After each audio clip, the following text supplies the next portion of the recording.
And everybody viewing in online right now, appreciate y'all hanging out with us. As always, I give it a little bit for the party to go ahead and add up and people come in. I'm here with Hall of Fame Coach Kelley here in the house. And Coach, I'm making sure I'm saying that right. You are a Hall of Fame coach, 9-time state championship coach. Are you the most winningest state championship coach here in the state of Arkansas? I think You so. got to be, right? I don't know. Yeah, this dude right here, as much as we know him for being the coach that never punts, wise guys, this dude doesn't matter if it's 4th and 48 on his own 2-yard line, he going for it. It's unreal. The coach that never punts, he has an overtime series where they treat it like Hard Knocks. If you follow them on YouTube, it's some very entertaining stuff. How'd all that come to be? How's the whole overtime partnership been? They were looking for something. That's the thing. Mark Cuban and Jeff Bezos, Amazon, and the former Dallas Mavericks owners got together and started that platform. Yeah. And they were looking for just content. And they came across my story and came and said, "Hey, can we follow you around with a camera?" And I said, "Sure, it sounds like fun." So I thought it would be good for the kids, promote the game of football, high school in Arkansas. So it's win-win. Yeah. At what point did you make that switch of saying, all right, it's 4th and 20. I'm backed up on my own 20-yard line. I'm going to switch things up. I'm going to go for it. When did that happen in your coaching career? Probably about the time I started having to play you at CAC. No, Yeah. PA had been jostling along. I think the first year I got there with 9-3 or something as an assistant coach, then 6-4, didn't make the playoffs.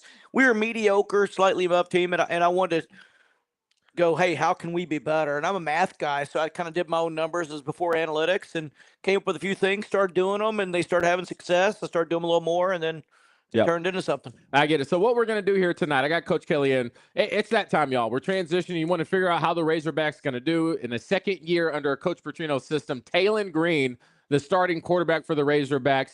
Everybody wants to know, what can we expect from our guys? So now we watched a lot of tape on Taylen, especially from last year. We're going to show some clips today from 2 games, the Texas game and the Tennessee game, both teams that we play next year. Or sorry, this year. It's right around the corner.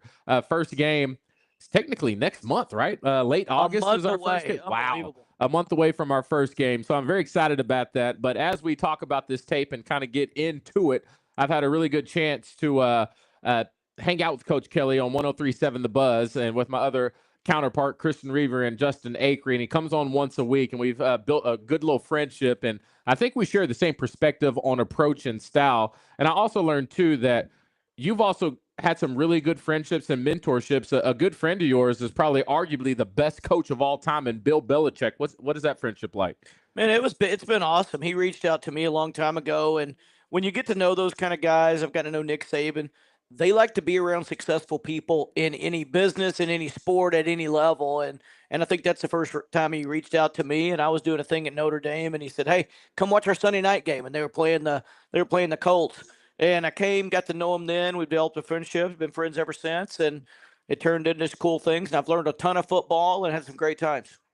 We got people commenting, and if you have a question for Coach Kelley as we dig into the film and break down, what quarterback should read as far as progression, when to make the right decision, when to be okay with understanding it's not going to all work out perfect. This, unfortunately, sometimes is the state of our Razorback fans. You see Frank the Dank right now. He says if he can't throw the ball when he needs to, it's going to be another horrible year. And I would have to somewhat agree, right? And that's where it gets crazy. We went to a bowl game. It wasn't an awful year. And I think most people heading into last year would have been happy with saying, we're going to get to a bowl game. But once the season started and we started seeing that team was capable of doing more, I think it changes things. And so there's a few games that it was amazing to be a part of, but still so much left out on the field. One, that would make you a little uneasy, but also another thing of like, if they brush these things up, we might be all right this year, right? I think what they do not well is a coach's nightmare. We have extreme highlights and extreme lowlights. You would much rather be consistently a 7.5 out of 10 than you would be a 9 and then a 2, and then a 9 and then a 2. And I just think we're a roller coaster ride. We have flashes of brilliance, and then 5 minutes later, we look like we don't know how to play football at all. And you can't win games like that because that means a pick. That means a bad play when they've got 3rd down or 4th down that lets them keep going. And just it's a breakdown somewhere that are inconsistencies is killing us. So let's go ahead and hop into the tape right now. We see we got it pulled up.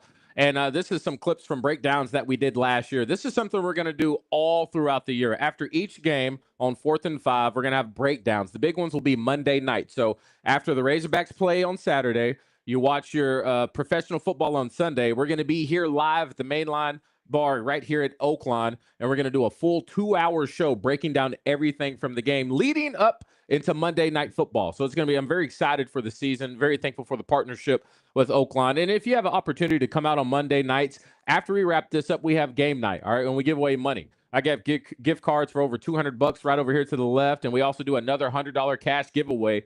The theme tonight-wise, guys, I know y'all struggled with the Arkansas kids. You know, they're a little bit from everywhere. Yeah, they're all over. All right, we're today is National Rock and Roll Day, so we're going to do a little rock and roll trivia. Donna, you're welcome. And then also for my fellas, a big movie is coming out this month for the Marvel Cinematic Universe. We're going to do a little Marvel trivia as well, all right? Surely y'all know one of the two, right? You know, all right, okay, so we're going to be locked in with that. All right, let's go ahead and get into this tape. And these are clips that we saw from last year. And what we're going to do is we're going to show some what in the hell is happening moments. Sorry. And There's too many of those. Yeah. And then, sorry about that. We got kids over there. I apologize. Yeah, they said, oh, he's fine. He's good. He knows. And we're also going to show some moments of like, wow, this dude can really play some football, highs and lows. But I think instinctively, Coach, we focus more on the issues because we want them fixed. Right. All right. And if we didn't think they could be fixed, we wouldn't even waste time even talking about them. I do believe everything we're going to talk about today is fixable. So this was one of the moments that happened last year that kind of had me questioning what was happening at the University of Arkansas football program. All right. This was a play against Louisiana Tech. You can see right here, they're going to sneak the tight end out of the line of scrimmage. It's kind of a setup sneak play. All right.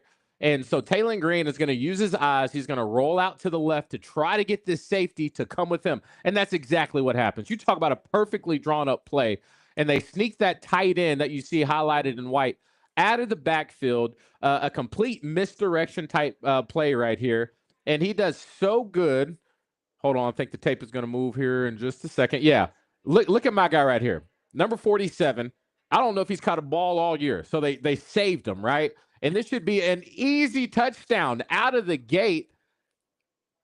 And what blows my mind right here, Coach Kelley, this is what this play is drawn up for that guy to be the number one option. Why is he not getting the football? Okay. It's not just me thinking it. As I press play, I zoom into the offensive lineman. He's pointing downfield to the receiver. That's why he even knows where the ball's supposed to go. All right. I've never seen anything like that in my life of watching game film. Even the offensive lineman, because, you know, plays like this, they run all week. And they say, when this play gets called, it's going to be a touchdown.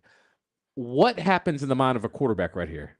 First of all, you're right. Everybody on the team, because you've run this all week, thinks this is a touchdown play. Yeah. So you call it, everybody in the huddle's excited. There's like, we're fixing to go run down in the end zone. And what happens is, and man, you hope it doesn't happen, but some quarterbacks are just calm, cool, and collected all the time. Some quarterbacks panic in the face of adversity. That sounds easy. I think quarterbacking is the hardest job on the planet. Yeah. I mean, you got to know everybody's job, and you got 11 guys trying to kill you. You got to know where your guys are going to be. You got to throw it in a window this wide a lot of times. But when you get this kind of play, it has to be a touchdown. Yeah. But if you'll look, Taylen's getting some pressure. Right. Go ahead and pull this up. And so it's a tough time for a quarterback because he's got to roll left, completely turn, and throw it back across the field to his right deep. But this is the kind of play you got to go, I'm going to take one for the team. Yeah. Or if you're Taylen Green, sometimes he thinks he could escape and make the play anyway because the guy's so wide open. And I think that's what he does. He turns, sees that guy, instead of just firing it and taking one for the team, he tries to escape. You know, he thinks I can escape, and next thing you know, it's too late, and he's got no shot. Yeah. So that's one of the, like, what do we do in Taylen Green type moments, okay? But like I said, this dude showed signs like this, and I think hopefully you grow from that. But I think that is set up for you on a platter to be successful. And then you get plays like this against Texas A&M. You get complete breakdown up front. You escape out of the pocket. Here's the wide view. You can see right here, escapes out of the pocket, does his thing, going against his throwing arm, throws a dime to Isaac Tesla. You see plays like that, and you're like, this dude should be a first-round talent. It's unreal. Well, and that's what I was talking about before, the crazy inconsistencies, right? Yeah. We should have had a touchdown, and we got nothing. We should have been sacked, and we've got a big play off of it. And the inconsistencies are what kills you as a team. It's what gets you fired as a coach. Yeah. And probably maybe not should bring you $2 million as NIL guy. But, that's a whole nother deal. That'd be nice. But you got to be consistent and make those plays. Yeah. And those are great. If you keep some of those. Yeah. But just make the ones that are there, like the last one, man, you're going to be way better than we are. And then you get plays like this. So that's breaking things down, improvising. He has that capability, and that's thing to be excited about. You need and the ability for a guy like him that can run, to stop and get his eyes back up. Yeah. That was that was so fantastic. Because most quarterbacks will take off right here. Now, there's a ton of space. Yeah. And he's a run guy. Open up your shoulders, deliver a perfect strike. So nice. Squared his shoulders up, followed through. That's big time. Everything about it. Then you have this play right here. This is against Mississippi State. And look at this window. I mean, you couldn't put it any more into that pocket. And that is I got a little ahead of myself right here. Let me go back real quick. Come on, Mississippi State. Where you at? There it is. This play right here. This is to Jordan Anthony. And you get to a spot right here, and as we pause it, there's nowhere else you can put this ball, all right? It's funny because we're going to show another play like this where it doesn't work out for him. Right. There was a better option for him on this play, and I'm going to just wow, this keeps on going all the way back. I apologize about that. This is the first play, second play. We'll get there. I want to freeze it right here because I want y'all to see this. Look right here, okay? You see this guy, even though he throws a touchdown on this play, you're going to see a receiver right here wide open because the corner fell off of him. We're going to show you a play here in a second to let you know why sometimes the highlight plays can sometimes not be the best thing for a quarterback moving forward because then they start taking unnecessary risk a little bit later. Still an unbelievable throw. You got to give credit where credit is due. All right, so, Coach, let's go ahead and get into the game film right now. This is against Texas, the team we play this year. On the road, it's going to be a tough task for the Razorbacks, but they played them well last year. They played them well, even though having so many mental mistakes. And this is your first play out of the gate, right? Take us through the process of a coach. I watch your thing on YouTube, and you have a lot of first threes, all right? Mm-hmm. I know in a Coach Petrino's offense, they have something called scheduled the first 8. It's the first 8 plays that are all scripted. Mm-hmm. You should know those without even looking at them because you've been running them all week. Every team segment, that's what you run. Yeah. First 8, then you do something else. Yeah, so this is the very first play of the game. Explain to us what do you see on this one? What's happening here? This is where you already seen the play, Coach. You already seen the play. I know. Yeah. This is, honestly, sadly, I was confused. Yeah. And what I mean is you're going to see the running back. You're going to see Depenion, I think it is. He's going to go to the left. It looks like the offensive line's running an outside zone left. And then you're going to see what looks like Taylen making a read, pulling the ball. And then you're going to see a little receiver flare out right here to the right. And that makes it look like it's a hitch pass possibility. You got 2 receivers on the bottom that are running go routes. So it looks like a pass down here. But look at the receiver up top. He's blocking like it's a run. So you would think it's an RPO, okay? But if it is an RPO, because the linemen aren't going downfield, that makes me think it's a pass play. Yeah. Usually on runs outside zone, they're going to get outside, and one of them is going to break and go get that linebacker 5-7 yards down the field. So there's a lot of things it could be. But again, it's real confusing because half the team's doing one thing and half the team's doing something else. Yeah. And when you watch Taylen right here, it looks right now, he's making a read. You've got the vision for the possibility right there. So I paused it right here, Coach. You said he's making a read. RPO, you make a read. Who's he looking at right here? I was guessing he was reading this backside linebacker. Right here? We're going to block the front side linebacker with the left guard. Okay. So that's where we're going. He's reading the backside. He should be reading backside linebacker to see if he's going to pull it or not. Okay. Backside linebacker kind of slow plays it a little bit if you watch the tape a little bit right there. But he does commit down. So Taylen pulls the football. Now, the only thing he can do at that point, he cannot throw the ball downfield. Correct. Because the receiver up top is going to be blocking. Yep. Okay. So now he's got 2 choices. He can run it or he can flip it out to the receiver on the hitch on the bottom of the numbers on the 20, number 6. Yep. Okay. That's the only 2 things he can do right now. Okay. And he decides to, but the problem was his lineman over there hinge blocked. Yeah. And so they let the guy through instead of square up blocking. He had no time. He had to run outside. Yeah, he's essentially running to the place where his offensive linemen were trying to get the defenders to go. Right. So that's kind of hard for us to wrap our mind around. You got a receiver up top blocking down the field, so you can't throw the ball. But then you have two receivers down at the bottom running routes as if they want to catch the ball. Right. I'm assuming it looks like they're trying to run people off. I would hope so, but if you look at Lucas, he's looking back. Now, what throws me off is let's make this point too. Yeah. The reason that he's probably not having them run off is they're in zone. You don't run guys off in zone coverage. You run them off in man. So they're running routes. Run them off, they're running routes. They're running routes. And then it throws me off because you got Rashad Dominion, who we have highlighted right now. He's running down the field. Right there, I thought he was running a route until he does that. And now he's blocking 12 yards downfield. This is the WTF play. All right, so this is what's interesting. All right, so we get into a situation where everything is falling apart. I played with Coach Petrino for 3 years. This ain't a play call. All right, there was miscommunication.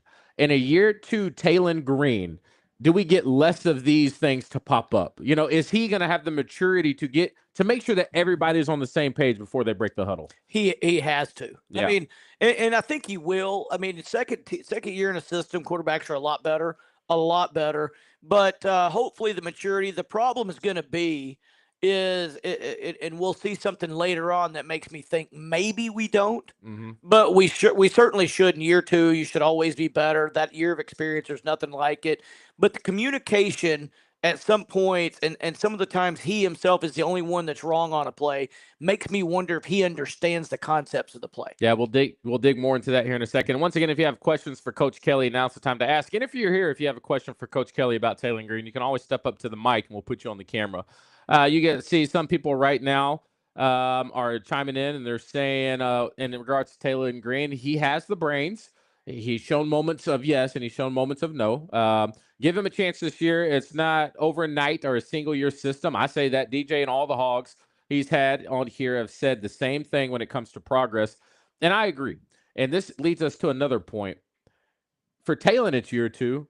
For almost everyone else, it's year one again because of the transfer portal. You got a whole new team. I was asking Miss Donna, who's your favorite player this year? She was like, only know one guy.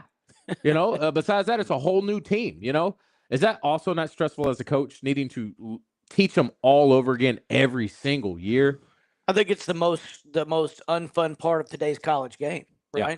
Because they're transferring and you want to give them a good base. You may even hold some plays back. Yeah. That first year for certain groups of guys. And the second year you want to be all in, but now you're back to for year one again. But I do think with Taylen coming back and his understanding, what you're hoping as a coach, and I rely on it with my second year quarterbacks in the system once they've started that first year, is they can be a coach, a true coach on the field in practices and games. And now you're tag teaming these guys and getting them a little further advanced in the system. All right. And we will try our best.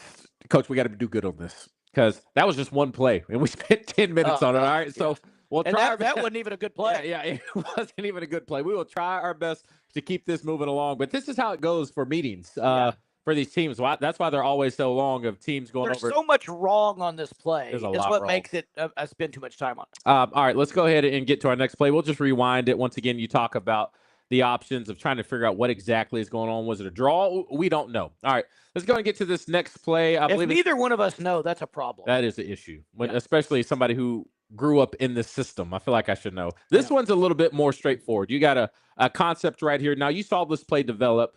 You understand you got that shallow coming from Andrew Armstrong. You have Lucas, who's the tight end, is going to run about a 10-yard dig route. Then you have the post on the guy up top on the outside. Quarterback, what's your progression here? What are you looking at before the snap? Well, there's two ways to coach throwing the ball. There's two ways to design a system. And there's a progression where the quarterback's looking 1, 2, 3, 4. Then there's a true read, which I prefer on my offense, which is you pick out a defender, same play, but you pick out a defender and read him. And if he does one thing, you throw to the other guy. Taylen's doing a progression, but Coach Petrino's got a progression. He's looking at the top receiver up there on his post number 1. Okay, that's going to be 1. Number 2 is going to be the back out of the backfield. We'll see the back wheeling out of the backfield over there. Yeah. This guy right here, he's coming out of the backfield. Yeah, that's going to be 2. 3 is going to be the cross. And that's what we just saw with Lucas. Yeah. All right. Sorry. I think it's Armstrong. Armstrong coming across. Armstrong coming across. Building and on the 4 is going to be, I think it's going to run the short dig. Yep. Okay. He has coming right here, coming across. Okay. So now here's what. Now I'm a big Lane Hatcher fan. Okay. Yeah. And Lane Hatcher, people don't realize he played at Alabama. He was in the quarterback room with Tua. Yeah. Jalen Hurts. Not bad. And Mac Jones. And Yeah. and him. That was him. He learned a lot. He ended up being the 10th most yards thrown in the history of college football, Division I college football. It's crazy, right? Well, I told him when he got there, he was doing progressions, and I said, and and their OC called me and said, hey, he's a little slow in his progressions. He's never done them before, and I said he's never done them. So I said, Lane, eliminate progression 1 on this play. Okay. Because look, it's a post, and you got a corner guarding him and a safety standing there. Yep. It's going to be hard to throw that post. Eliminate that and go right to 2 so you can get to 4 if you need it. So that one right there, we're just going to say we don't like it. We don't like it. You're running the route right to another Okay. guy. You got 2 guys on you right there. Okay? Number 2 would be Number two would be this guy. The wheel. Yeah, the wheel on the outside. Okay, so then you get rid of that one. Okay. Okay. And then you're left with the shallow and then the that's deep 3. cross. Okay. And then the deep dig. Okay, Yeah. so that's where you start. So what was 3 and 4 now turned to 1 and 2? 3 and 4 ought to be 1 and 2. Okay. All right. To me. And then, hey, now think about how many more plays you're not going to get rushed or sacked on. Yeah. Because you're already to 3 when you start the play. So this was number 1. You can see him eyeing him down. He's staying on it, and he should have never been on it in the first place. Then you keep things rolling right here, and this is where we go through. This was Lucas coming over. I think this is where you want the ball to go. All right. Yeah. Now, this is something that a lot of people saw last year when Arkansas played. Granted, I get it because he was the most sure hands on the field almost at all times. Andrew Armstrong was his favorite guy. If there was a play where he had an opportunity to go to Armstrong, he did it most of the time. And so, but once again, you can't fault him for picking up 7 yards on that play. Sometimes you get it, but you wish he takes the better option. But, you drew up the lane. He had a much better lane to throw it to Hawes. Yeah. And it was a 15-yard catch if he gets tackled right there. Yeah. So you trade 7 for 15 and same amount of time, and it's more efficient play. Yeah. And the possibility to run after catch. So I kind of do fault them a little bit. I mean, most coaches have a progression. They have it where it's high-low. There's a vision of it, and you should be able to see 2 at once. Yep. And that's not a bad play by Taylen, but he easily could have seen Hawes coming across, and now you got 15 to 20 instead of 7. So far right now, the theme is almost decision-making, just making the right choice. And not every choice is bad, but there's some that are better. Here, your favorite formation. I don't know if y'all know Coach Kelley. Empty, nobody in the backfield. Everybody run downfield. Is going to be some great route combinations. What do we got on this one? This is a real easy one. If you look up, they've got 1 guy deep, but 1 high safety. There's only 1 guy guarding deep. Everybody else is underneath. And so the automatic thing to run against that is what we call seam routes. So if you look the guy on the inside on the top, you've got him drawn up, running right down the hash. That's a seam. And then the inside receiver on the bottom, he's running straight up the field. That's a seam. Look, there's only 1 guy deep, and he's got to guard both those guys. Okay, so just to put it in layman's term, that safety standing on the hog has to guard both those deep routes. So what you should have your quarterback do, what I have my quarterbacks do, we automatically go to the same play.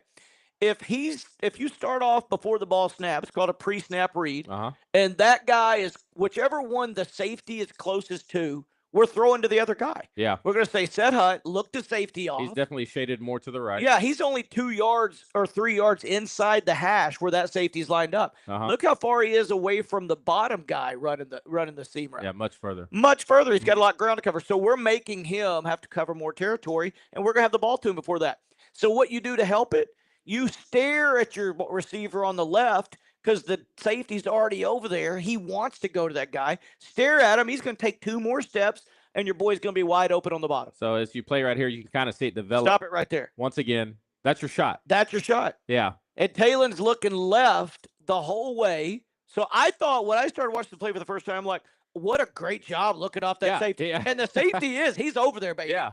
And there's nobody over here. This is a situation, we talk about this a lot during the season. Like, use your eyes as a quarterback to manipulate the defense. Absolutely. And Taylen put it enough on tape where sometimes he was bad with his eyes. Yeah. Now, he did get better as the season progressed, but he's taken the party over there. So this would be the perfect way, and then last minute snap your eyes and throw it to Satania. Give him which if you talk about the great quarterbacks, I mean, even you go Tom Brady, Peyton Manning, Drew Brees, they were better at it than anybody. Now, you don't have to be that good. Yeah. But even guys that are in the NFL that are good runner, Lamar Jackson, he's fantastic. And that's what Taylen kind of reminds me of is Lamar Jackson. Okay.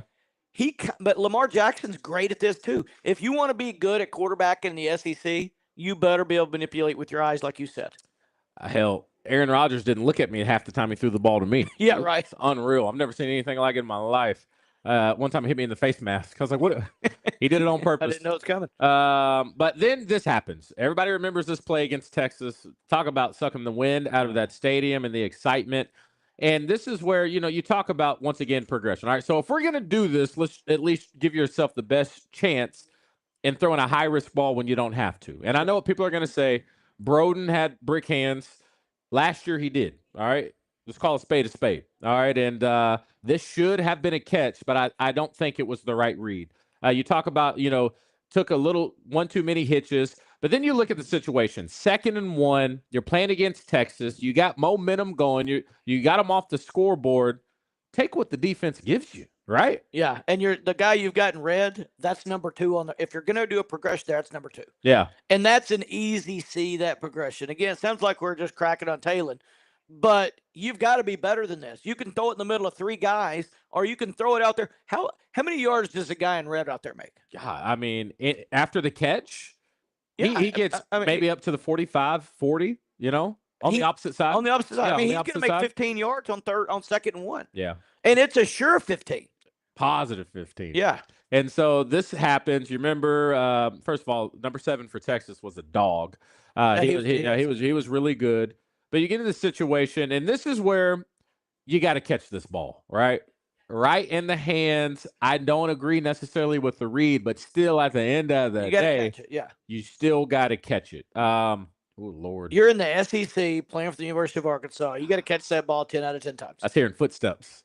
That is hearing footsteps. That's hearing footsteps. I'm fixing your crack in the back. I'll tell you this right now. My wise guys ain't worried about this. They'll catch this while running into a wall. All right? You should see this stuff, Coach Kelley. It's insane. My dude catches balls and gets knocked out all over the place. It's insane. All right? They've learned to catch the ball in confined areas. It's unreal. They have to. That could be a good spring training for teams like this. Put them in an arena and let them catch balls towards the boundary. That is a good one. I know you. You probably do something crazy like that. We actually put we put boundaries on the hashes and play inside the hashes. That's sometimes. Amazing.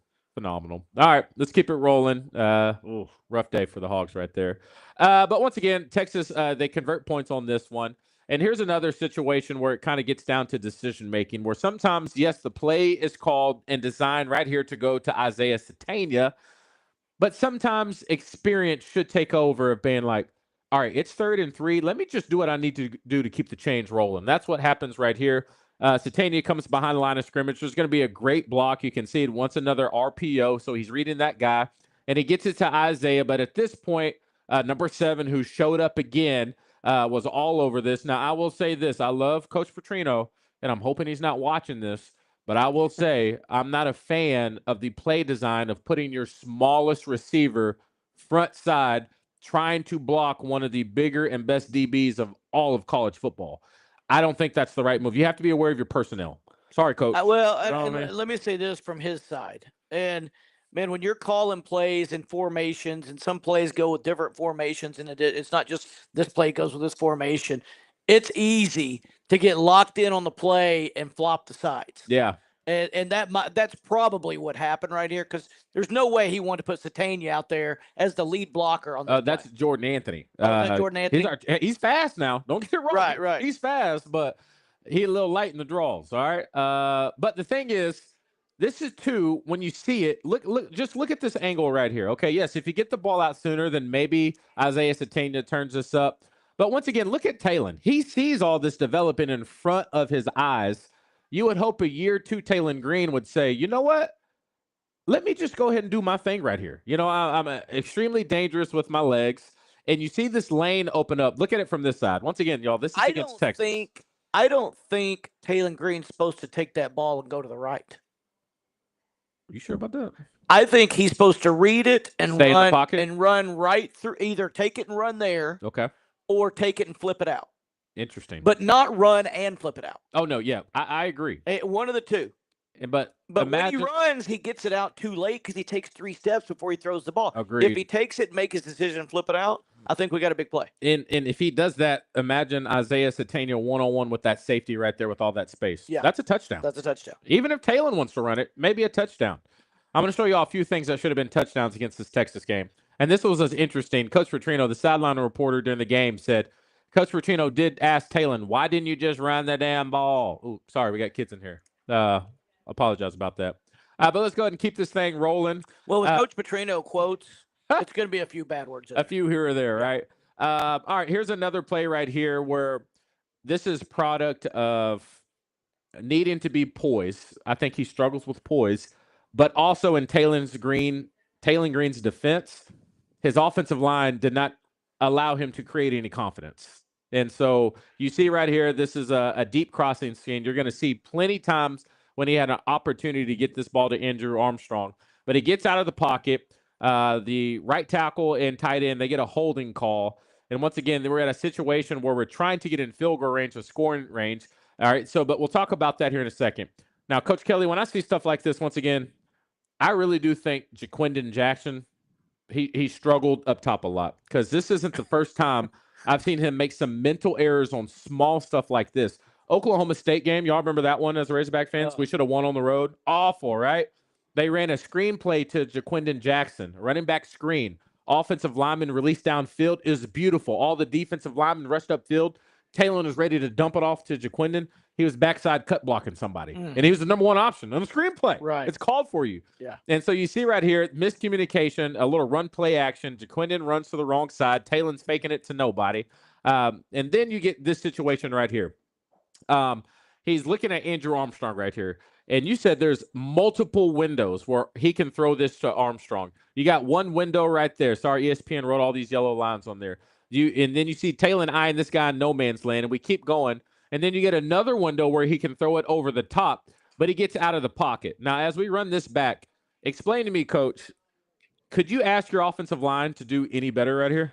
No, and that's what you've got to do as a quarterback, and that's the hard part. But that's why you're the big bucks guy. That's why you're this, because you've got to stand in there and make the plays when they allow you to throw the pocket. Now, you'll see quarterbacks have trouble when they get hit a lot. Their clock speeds up. But they're like, I don't have 3.5 seconds. I got 2.2 seconds. Yeah. And they're going to roll. But when you've got this kind of time, that's when you've got to make this kind of big play. And he knows on this play, just like that play earlier, you said they've run it every day in practice. Everybody knows it's going to be a touchdown. Every time they call this play, the offensive line knows they got to block longer because this is a long developing play. But they knew what it was. They knew, everybody knows. And Taylen Green knows I got to stand in there longer too. Yeah. And with that pocket, that's what mystifies me, is that he knows before he starts this play, I got to stand in there. Yeah. And now he's got all kinds of time, and you got yourself possible touchdown, and he leaves. And then he always escapes right. Goes right. Everybody knows that. And look what happens. You see great block, but when this happens, as a guy who used to block, I used to hate this. Yeah. Now, luckily, Ryan Mallett was slow as molasses, so I didn't have to run. I didn't have to run into this a lot, and so. But as soon as he gets outside, you get a hold.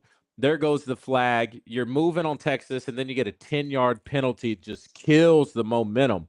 But once again, let me pause right here. I know we are pointing out a lot of negatives. Once again, this is just what we do as football players and a football coach. We point out the areas that we need to improve. I think Taylen is an exceptional talent. I think Taylen's sky is the limit. And I promise you, Coach Petrino is having this exact same conversation with Taylen Green in a much more, enthusiastic way than we're talking right now. I guarantee you that. But this should somewhat give you a little optimism for next year because you just see so much room for growth. All right, so here we go. Another situation right here. And this is going to be an offensive scheme type deal right here. Hey, that's the dude that be catching one hand all the time right there. This is insane, all right? Super talented. It's like Jamar Chase. No, you see him, man. It's unreal. 19 seconds. You got 2 timeouts. You would like to maybe have an opportunity to get a field goal, right? One thing pre-snap, Coach, you would like to at least know pressure's coming, right? What do you see pre-snap right here? Well, you see, if you'll look at what they've got lined up. They're showing you pressure before the ball snapped, and they didn't show it off, and when they did, they brought it, so you know that's coming. I mean, they're all right here. And then you got the outside linebacker at the top of your picture right there in that in the top part of that triangle. He's not on anybody. He's coming too. They're showing there. They're showing, and look, he's acting like he's guarding somebody. They're showing 6-man pressure. Yeah. And we're going to send out 5 receivers. So if you go, well, there's 5 receivers out in the pattern, there's a quarterback, that's 6. How many we got blocking?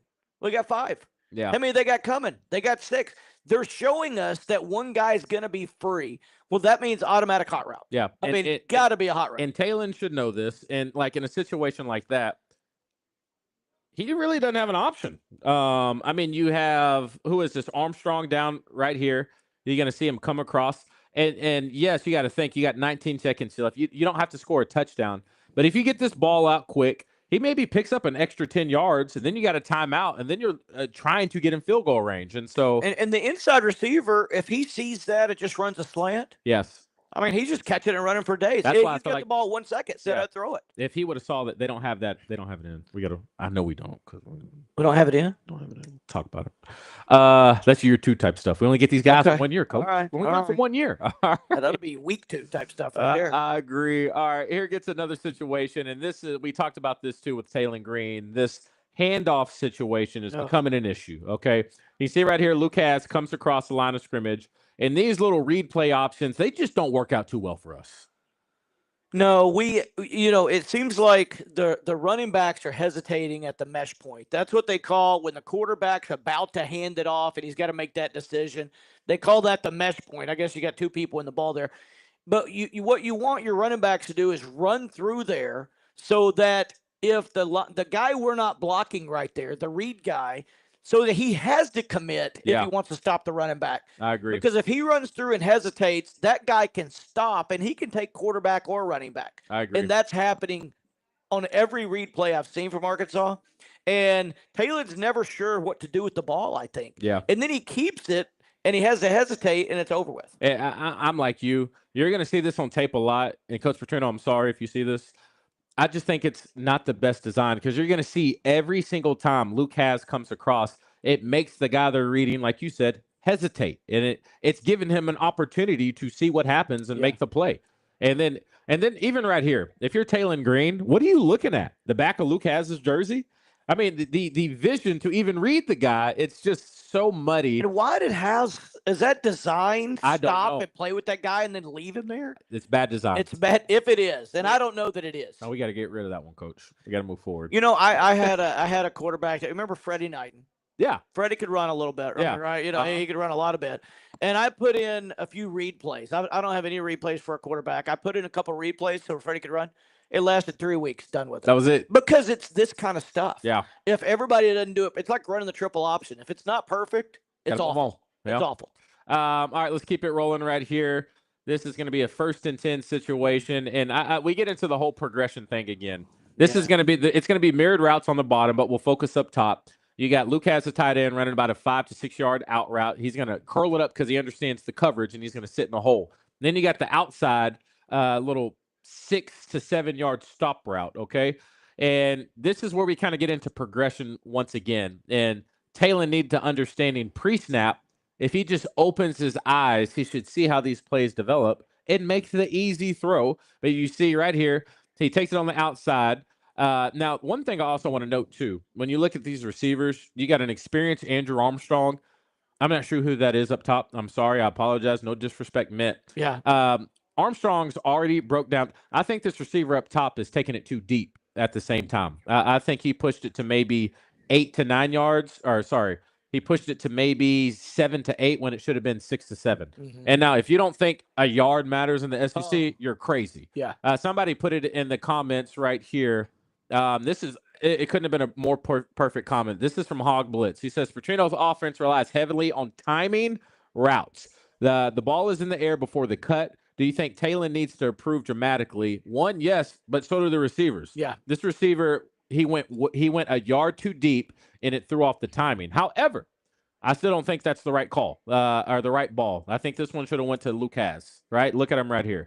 What goes into a thought process right here? And if you could take it back to the beginning, Yeah. the defense is giving the play away to start the play. Yeah. When this look up that linebacker that drops right there that looks like the defensive end right now. Yeah, right there. He's walked up. So Taylen's first thing is going to be that guy's walked up. Who's going to guard the out? Right. So your first progression is I'm throwing the out. Yeah. And then when that guy takes off running outside, you're still throwing the out. Yeah. There is no way he shouldn't throw the out here. Yeah. And then, like you said, let's say he messes up, gets confused. The play's developing and he sees that guy running out. he's going to be the out's still going to be open, and you're going to have two guys trying to cover the stop route that he threw it to. Yeah. And then, and that's a further throw. My rule is for my quarterbacks, if you're not sure, throw it to the closest guy. Yeah. Ball's not in the air as long, easier to be extremely accurate, not behind, not back, because it's a 5-yard throw. So the play should have gone 1 to Hawes, 2 to the stop route. If Justin Aker is here, he would say has, but he doesn't care anymore since he went to Ole Miss. All right. Yeah. Still like him though. After watching this, and I saw Has do some things that I was disappointed in. Yeah. I was glad he's gone to Ole Miss. At first, I was sad. Yeah. Now I'm glad he's gone to Ole Miss. I still like him. He catches the ball, but he doesn't always run where he's supposed to. And in the blocking game, he let us down. I watched more of this, and I'm just like, He also had like a bad back too, Okay, then listen. You can play. Excuses? You can play, or you can not play. I'm being biased because I like him. All right, I liked him. I can't be fair. I just want you to get after it. I He just left guys standing there. There's a few times I did tell Luke, you can't let that dude hold you on that. You got to get open. I'm sure he'll figure it out at Ole Miss. For 9,000, he ought to. God, isn't that nice, right? Yeah. Okay, so let's keep this moving. As we said, once again, a little too deep on that. You'd like to see the ball go there. Ball gets out a little late, but I still think, once again, that receiver took that a little too deep, and yards matter. Here's your favorite play, Coach. Fade to the outside. Oh, my gosh. Everybody that likes to see go balls or fade routes, just guys run straight down the sideline. Yeah. You're all wrong. It's the fun play, Coach. It makes everybody say, ooh and ah. It's the dumbest, most non-analytical play of football. The greatest fade route receiver in the history of the NFL was Calvin Johnson. Okay, he's pretty solid. Calvin Johnson played for the Lions. Monster, 6'5", 4'3". Megatron. Yeah. He was 18% catching fade routes. Whew. I don't want to run a play when you go, what's the success rate of this play? It's 18%. Yeah. I'm not running it. And that's the greatest ever. Yeah. On average, it's 10 in college. Yeah. Now, we make this one work, and it looks beautiful, and everybody's like, it takes good blocking, a perfect throw, and a receiver that's willing to get his body and pin the defender and make it perfect. And you end up showing 2 fade routes. Yeah. Well, in the film I had, and you showed the one that works, so now everybody's still on the fade route train. Yeah. And you probably don't show the one that doesn't work. Coach, I got it for you. Okay. For you. Worst play in football. Okay. And then you get a situation like this where, once again, his safety net is Andrew Armstrong. And he does sometimes make some big-time plays. But safe option here is Isaiah Satania. Get the ball out, move on, go to the next 100%. However, and when that guy was playing off, when the safety's the guy on him, you're throwing it to Satania. Yes, that's time. The throw. But it's easy. But most teams, 75% of all teams probably, if a guy's walked up playing press man, they're throwing the fade. Yeah, and I'll say this too. A guy like this, it's a quick 5-yard route. But if you get it to him fast enough, he's got 7 yards of space. If he makes one guy miss, there's no telling what'll happen. Rolling. But we throw the fade. All right, we're going deep. And then this happens, And so, incredible play. And you said, in order for this to happen, so much needs to go right. Right there, when the ball gets there, that's not going to be caught every time. Even a perfect throw, the guy's arm's in there. He makes a great catch. You throw this ball to him 10 times. Number one, 7 other throws aren't going to be this perfect. Yeah. And the other 3 aren't going to be caught. Okay. I mean, one of them will, and this is the one. But, man, we can't waste any plays. You've seen the other wasted plays when it shouldn't have been wasted. All right, let's keep it rolling. Coach Kelley's favorite play. All right, let's here's another one right here. And this one is, you got to like this from Taylen Green. Like I said, we're going to show some good, some not so good, but understanding time and space. And yes, he could, in your opinion, have another option to go to, but he's, like you said, he likes the safety net. And we'll get through this one really quick. They're going to run curls right here.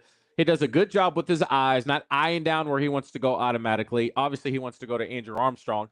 I think he had an option of a second window with Isaiah Satania. You'll see that here from the other side, but to fit it into a small window, once again, you can see right here. And look at Isaiah Satania. If you wait just a second, you can kind of you see that window. I drew that triangle, so that's a good throw. That's a good ball. But on the backside of this, if you let the play develop just a little bit more, you have a bigger window with Isaiah Satania. But you really can't miss on that one. I think you're good either way you go. And now we'll speed through that one. Now we'll get to this play right here. Once again, we run it into the good old option read again. And we already talked about this ad nauseum the first time. Has, once again, the lane with this guy, I don't understand it. You need to have him commit to the quarterback or the running back, but he's in no man's land in a situation right here where you allow this guy to play both. The read guy, he completely gets to pause. Yeah. Where he can play both guys. You make it easy on him. Yeah. This needs to be a very difficult decision for them. But now Taylen does what Taylen does, and he gets out of that situation. That could have been really bad. Could have been. Once again, it's only 13-7 at this point. And then you have another situation, Coach Kelley. They run it again. Lucas comes over, and he messes with this defensive end, allows him to hesitate and play both guys. Once again, the vision. You don't see it clearly from his perspective as Taylen it is. And this is where I think decision-making comes into play. It's 13-10 in the 13-7 against the number 3 team in the country. You're down by less than a touchdown and a extra point, and it's 1st and 10. You cannot take negative yardage right here. Quarter. Yeah, you can't take negative yardage. You can't do it. But you run this, and this is where you start making things worse, right? You have to understand when it's not there. Once again, 4th quarter, you end up taking about an 8-yard loss. I mean, that's when you take a negative play anywhere on a drive, it cuts the chances of you scoring like 75%. Yeah. That much. Yeah. It's insane. You cannot take a negative play on 1st and 10 on their 25. You just can't do it. This look right here, is this one you hand it off, right? Or do you not blame him because of this design with Lucas? I don't blame it. Okay, I don't blame it. My rule is different than theirs. Mine's if you're not sure, give it to the tailback. Yeah. Theirs, I guess, is if you're not sure, take it. Okay. Keep it. But right there, I'm giving it. But Hawes right there, if Hawes just blocks the guy. I mean, Has just blocks. I'm going to call him Hawes. He doesn't deserve Has. But if he just blocks the guy right there. Yeah. Now we've got a chance to do something. Yeah. You know. But watch, he fakes to it. I mean, and then he gives a chance to guy to cover both, and Taylen has to run backwards to get out of it, and then that gives the outside linebacker time to get out there. All right, so still same drive. We were able to get half of that back, and then you have a play. Now, coaches, this is probably your worst nightmare. When you draw up a touchdown. Yeah. This was a touchdown. Arkansas will take the lead in the 4th quarter against Texas. This is the play call, all right? You couldn't ask for it any better than this. And then you have a mental breakdown. Now, where it comes from, we'll talk about that here in a second, but let's go ahead and roll through this play. Watch the beautiful rubs by the 2 outside guys. You see the receivers on the outside. They're going to run these rubs, and you see that guy circled in red? He has the running back in man-to-man coverage. They're going to create so much traffic that he can't guard him from boom, look at that. Rub. Jaquindon Jackson comes out. You'll see it from a different angle. Should have been a touchdown. However, there's an issue up front, okay? And this is where we talked about pre-snap read. Right now, Texas is showing the potential, not saying they will, they shouldn't. They're showing the potential of 7 potential guys who could all bring pressure. You have to know something is up. And to further the percentage chance that they're going to bring more than you can block, they're in cover 0. Yeah. They've got their safeties walked down, nobody deep. So they're telling you, hey, we're coming, man, and we're bringing it. Yeah, we're coming. So this is where I'm hoping in a year 2 system, this is tough. And, we talk about where we are.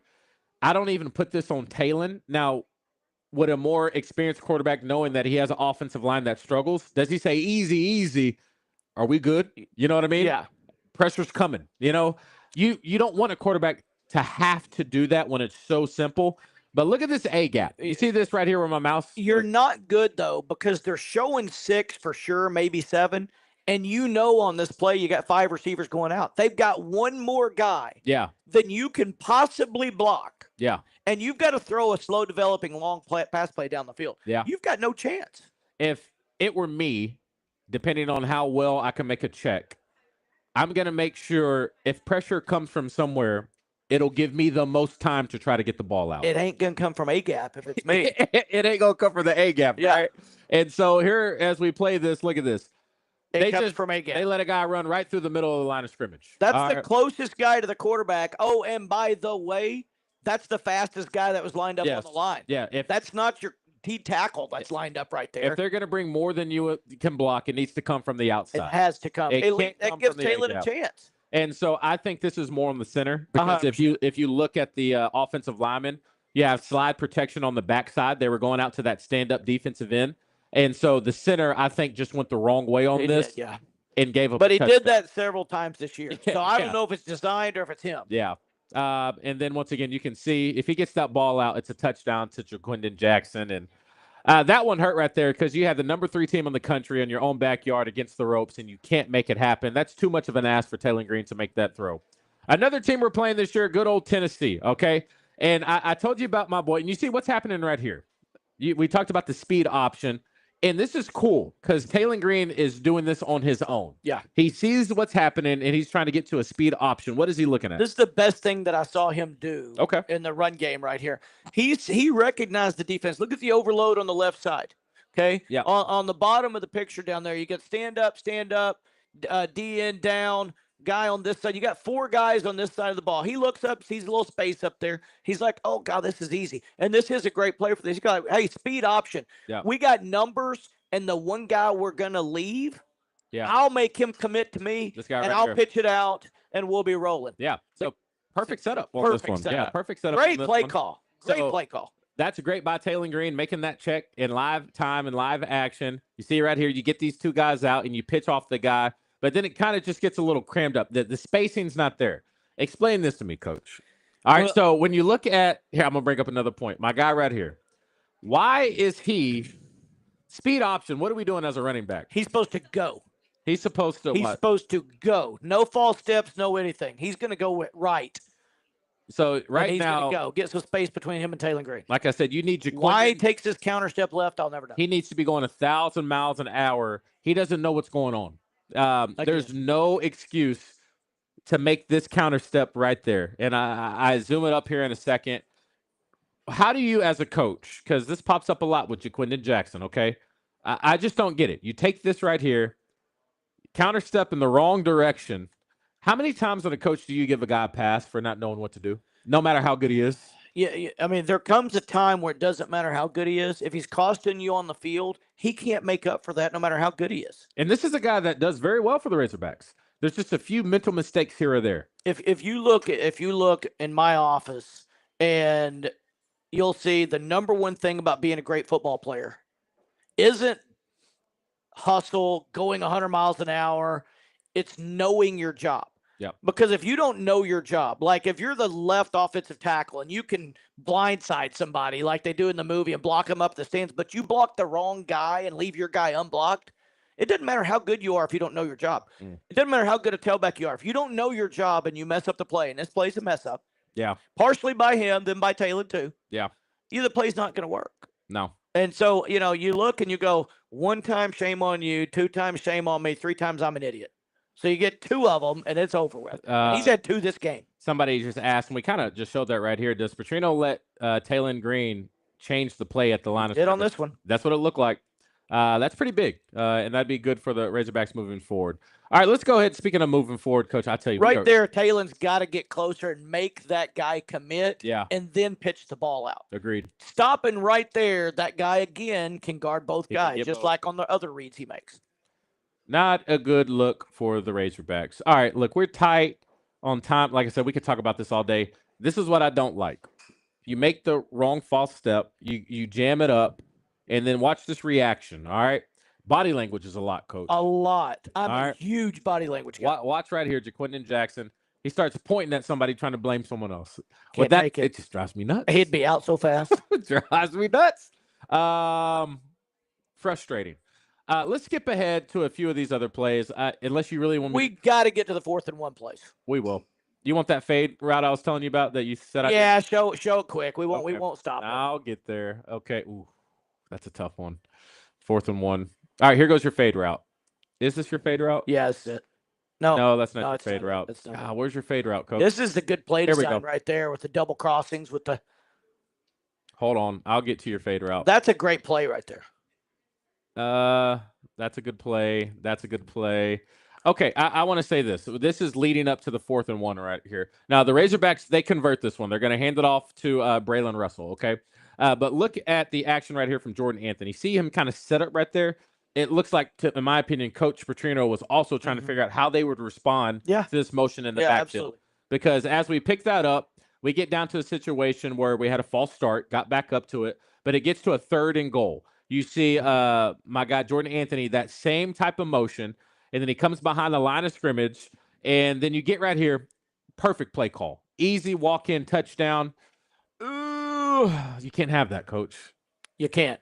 And I see you didn't want to put my problem with the play call was that not blocking the DN. Coach, I got it in there for you, man. Just give me a second. Let me get there. What are we doing? I got you. You got this DN right here highlighted. You got it. Talk about it real quick. Well, I mean, we know this is one of the oldest plays in the book down the goal line. You've ran the ball. You got a little play action. You got a guy coming across. They're confused. Tennessee's confused. Who's chasing him in motion across? Linebacker, outside linebacker, safety, whatever. Okay, nobody's going to, so we're going to take him across. The guy on the outside's in man. That means when the guy on the outside goes and rubs his man, he's taking his man and the guy that's chasing 11 right there. Yeah. And so it's going to be wide open. You just got to block that defensive end in white. Nobody blocks him. And so now Taylen has to run backwards. And you're looking like he ought to be able to make that throw because you teach quarterback when you're under duress and a guy's right there, you just put a little touch on it. Yeah. And you throw it out there where either gets it or not because it's not going to do us any good on 3rd goal to have it on 4th and goal from the 3. Yeah. You got to complete that pass. So it's wide open. Taylen has to run for his life because we schemed up, not block. How you have 2 guys.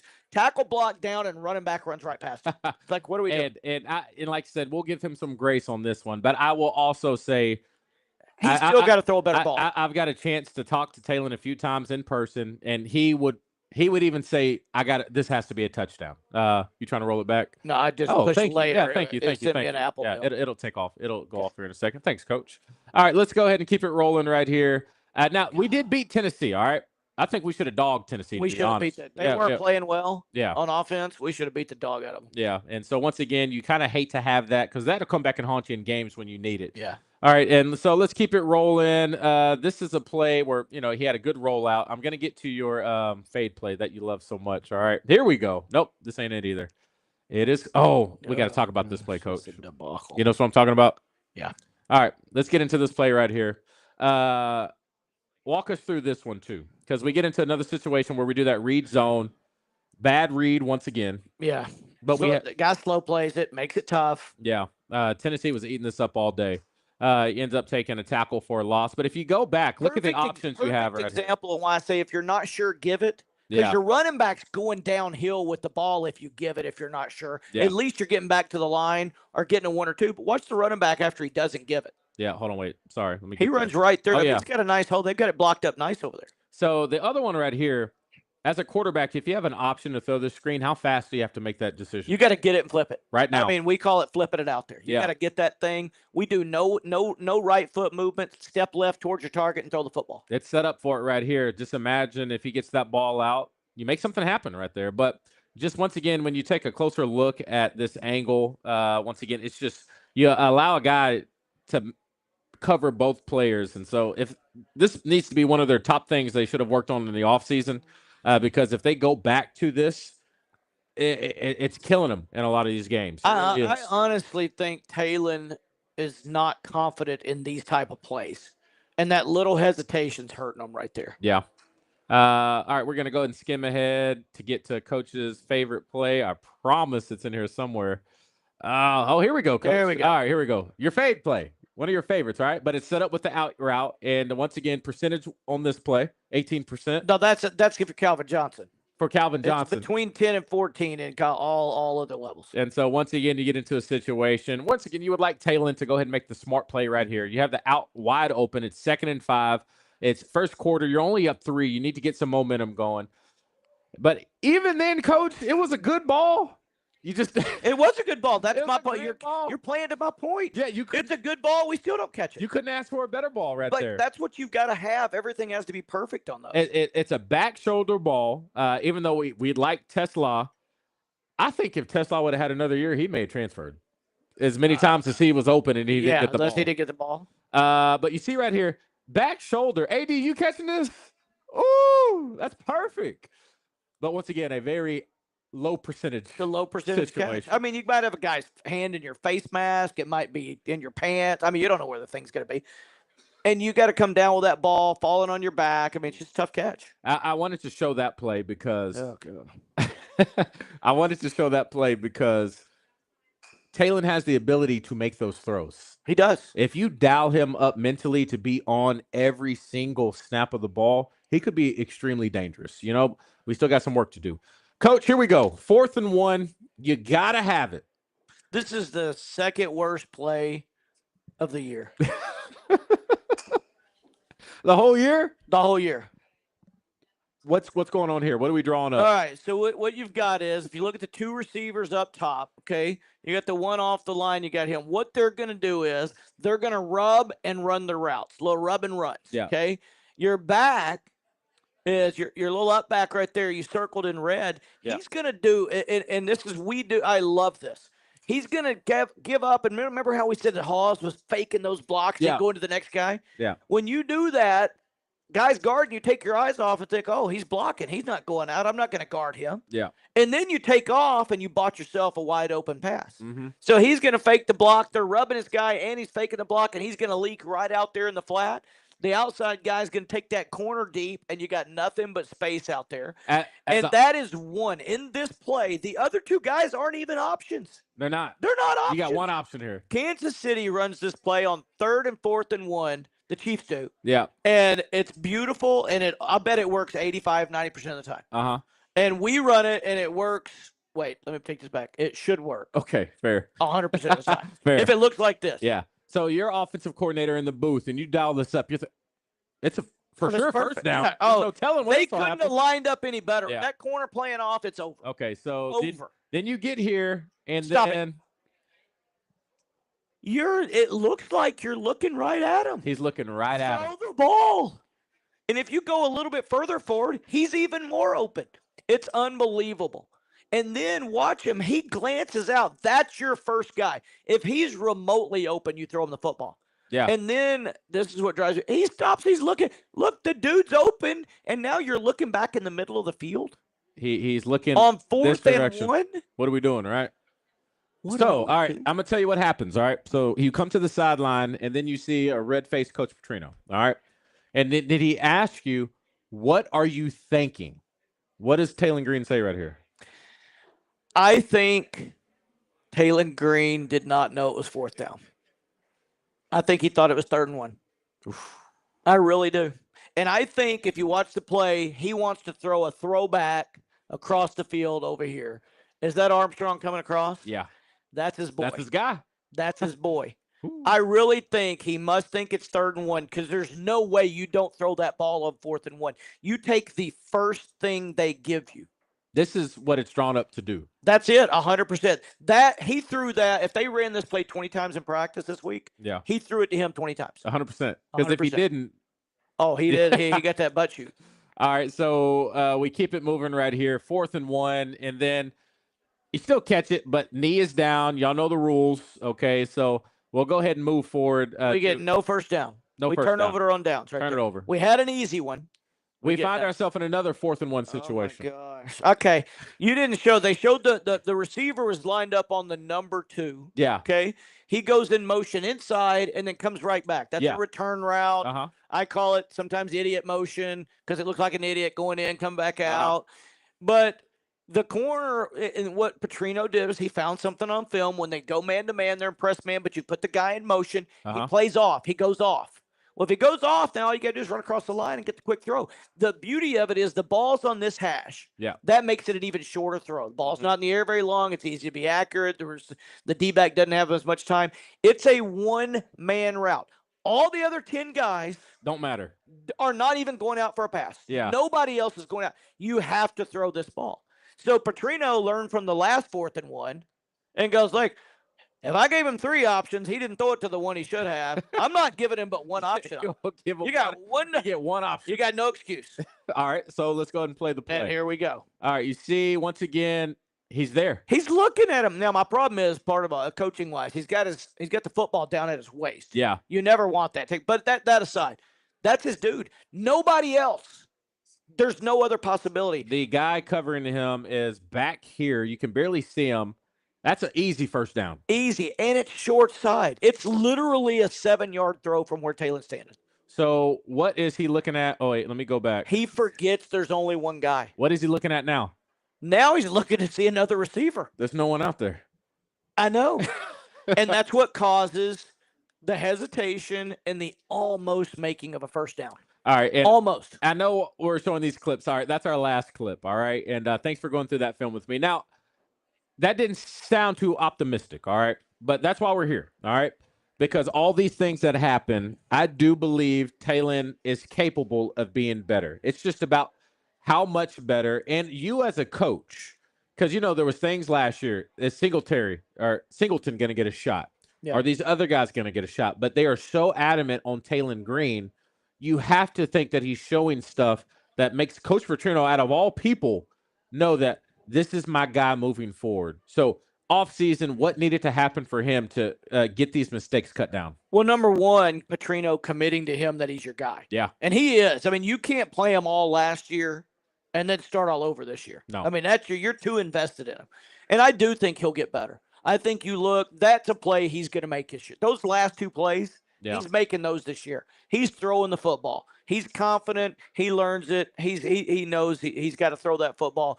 He makes those. And Petrino will beat him in the head with, when it's fourth down or third down, a crucial moment, take what they give you for sure. We're not going to make a big play down the field. And the other thing is, I think, everybody wants to please people down deep. Some people act like they don't. I don't care what anybody thinks. You care what 100,000 Arkansas fans think. And in the offseason, he had plenty of time to go back, soul search, watch the film, and go, this is me. Yeah. This is on me. And the sooner a man starts to believe it's on me, the sooner they start fixing things. I think he'll be much better this year. Yep. And I hope they eliminate some of the plays he's not good at. I mean, don't throw a bunch of read plays at a guy that's not good at the read plays. Yeah. That'd be like asking, Luke has to go beat their corner on go routes every play. He's not a feature guy on a go route. That's not his thing. He's good at it. Don't ask him to do something he's not good at. And I think Petrino learned a lot about Taylen Green last year. Yeah. Taylen Green learned a lot about Petrino last year, and he certainly learned how to fix some of the stuff. You see right here, Frank the Dank, who's been with us all stream.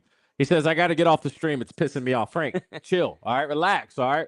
We're not doing this to make you hesitant or not optimistic about this year. There's just so much room for growth. And one of our top viewers, Alex Shirley, where are you at, first of all? Miss, you're usually here with us. I'm assuming you're busy. Absolutely love your support for the channel. What are some positives about the Razorbacks this year? I could sit here and list off a ton. I really could. But I said we just have a hard time focusing on what's good. We just want to fix what's not right. But you as a coach, what are some positives you think the Razorbacks have going for them this year? Again, I mentioned at the beginning, we have moments of brilliance.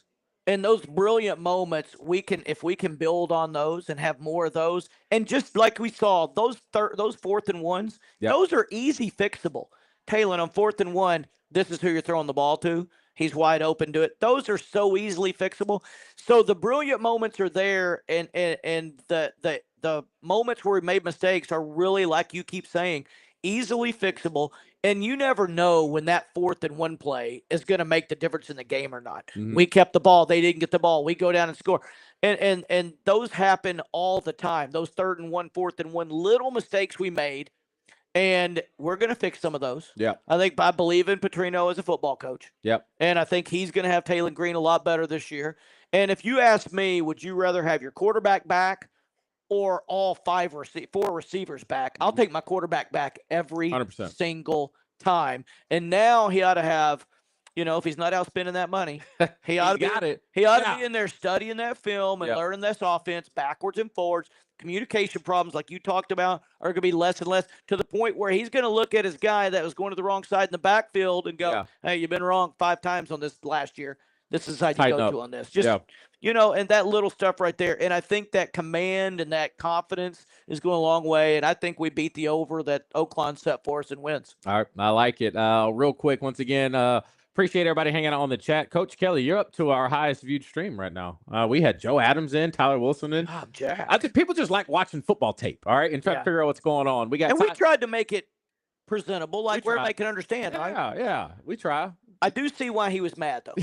I get it. I mean, you get pissed off watching this stuff. You got Ty Humphreys. You're right on both messages, Brooks. He was the one who said that. Big thanks to DJ and Coach for giving us such a great insight into the game. It's been a great episode this week with Coach Kelley. It was a good choice. Enjoyed it. Thank you. I So, appreciate Coach, that. I appreciate you.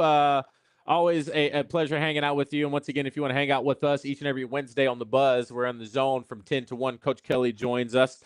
Always some great insight. And, Coach, I'll always say we are here for an hour, and I think we talked about 6 or 7 plays. Yeah. That's just you were right. You know, we were talking about this. You gave me like 29 plays. Yeah. And I did them all because I thought, I don't know what he's going to pick. Yeah. But you're right. You could talk forever. Yeah, we could talk forever on them. So if y'all want more insight of that, leave it in our comments section, and we could probably, if you're up for it, have you back around for another round. Love to. And we can break down receiving core. We can break down offensive line. We can break down running back.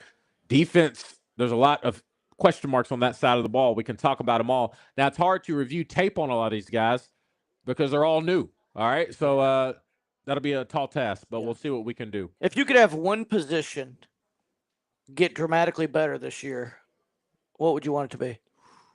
Mine's easy. Offensive line? Offensive line? Yeah, it's no question. And it should. It should. I think it should too. There was a big talent drop-off that I think we needed more guys in, but optimistic approach to that, even outside of talent. I would say half of our sacks were just mental mistakes. Yes. Of people Agreed. not knowing where to go. Even if they just get in the way, it helps. Your job. Know your job. You went to the wrong guy. And you called it early before the season ever started. I don't know if you remember this. You caught a little flack about it when the linemen came off practice and they're interviewed and they're singing. And then they kept saying, we got 6 guys. Everybody's like, they were coming at you. I was supporting you. Singing songs after practice. What was right after practice. I couldn't believe it. Right after couldn't believe it. I'm like, hey, you guys didn't work hard enough. It showed up. It did show up. Real quick, you got a message from Ebony Mitchell. Before we wrap this up, last one. Coach, with your analytical approach to football, what's one thing you do differently if you were coaching the Razorbacks this season? And where do you see the biggest opportunity on the field? That's a great question. What a great question. It really is. The first thing you do in the offseason is you look at the plays that were 0 or negative plays, because those plays cut your percentages of scoring touchdowns. I mean, like they cut them into a third of what they are on a normal possession. So you take all those plays and you look, and you got to make a real unbiased effort to go, is that a bad play for us? Or did I just do a sucky job of coaching it? If it's a sucky job coaching it, then you try to fix it because you think it's a good play.